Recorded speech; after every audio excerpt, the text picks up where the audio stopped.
Au large des mers du Sud, dans le canal du Mozambique, entre Madagascar et l'Afrique, on retrouve un archipel habité par un peuple aux accents un peu particuliers et dont la trajectoire des pratiques semble diverse.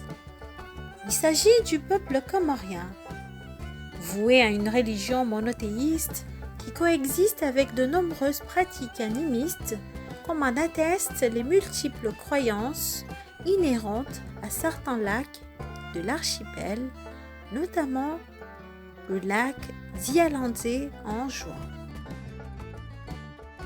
Situé au milieu du massif central au bas de la montagne Tringy, qui culmine à 1575 mètres d'altitude, le lac Zialandé, qui est la plus grande réserve d'eau douce d'Anjouan, est un cratère d'un ancien volcan éteint, transformé en lac et considéré par le peuple comorien comme un domaine des esprits.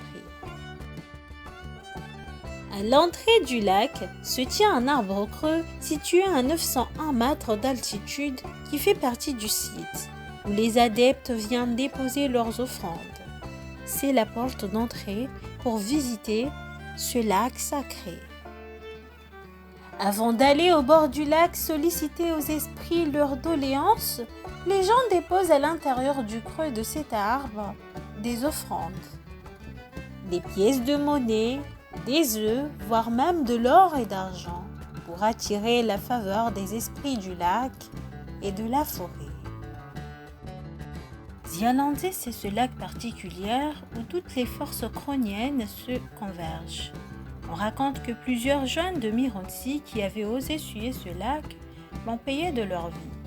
On les a retrouvés morts dans cette forêt de Zialandé, les yeux et les parties intimes arrachés. Pour apaiser la colère des esprits en cas de catastrophe naturelle ou autre événement malheureux, on sacrifie un bœuf ou un cabri au bord du lac. Considéré comme étant le berceau de tous les esprits, Zialandé est le lieu des visites par excellence des adeptes de tous bords,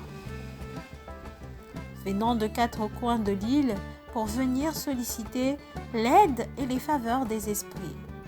C'est un monde où règne le silence, le brouillard et le froid.